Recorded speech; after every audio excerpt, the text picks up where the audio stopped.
Alors, revoyons ensemble comment on fait pour écrire un documentaire. Pour écrire un documentaire, tu dois suivre 4 étapes. La première, la réflexion. Alors, tu dois réfléchir. La deuxième, tu dois planifier ton travail. La troisième étape, tu dois écrire ton documentaire. Et la dernière, tu dois le réviser et le corriger. Et quand tout ça c'est terminé, est-ce que tu t'arrêtes là? Non, tu recommences un autre documentaire.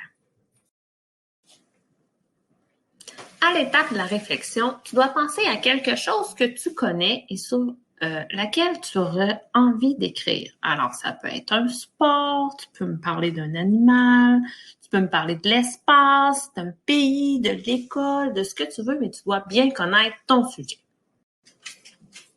Lorsque tu es rendu à l'étape de la planification, tu dois planifier ton travail en utilisant la main. Alors, dans le milieu de la main, tu mets ton sujet et chaque doigt, c'est une information que tu vas nous donner à propos de ton sujet. Quand tu as terminé de faire ça, ton plan, là, tu peux prendre tes feuilles et dessiner tes croquis. Quand tu as terminé tes croquis, tu peux commencer à écrire ton documentaire. N'oublie pas, quand tu fais ton écriture, tu essaies de répondre aux questions de tes lecteurs. Les questions, elles se demandent où ça se passe, de qui on parle, quand est-ce que ça se passe, comment ça fonctionne, pourquoi tu me dis ça. Alors, tu essaies de répondre à toutes ces questions-là.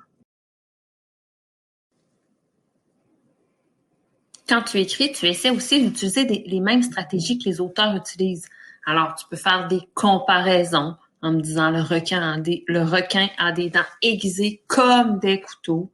Le lièvre ressemble au lapin. Tu peux utiliser aussi des phrases jumelles. Alors, pour faire du vélo, il faut un casque. Le casque protège la tête. Tu peux aussi utiliser dans tes croquis des étiquettes ou des gros plans. Ça va aider ton lecteur à comprendre.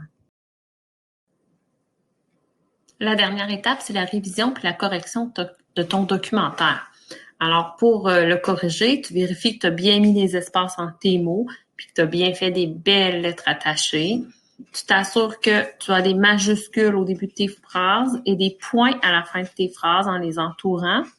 Tu t'assures que tu as mis tes lunettes du pluriel pour les mots qui sont au pluriel. Et s'il y a des mots que tu as trouvé difficiles, que tu savais pas écrire, tu t'assures de les avoir cherchés dans le dictionnaire.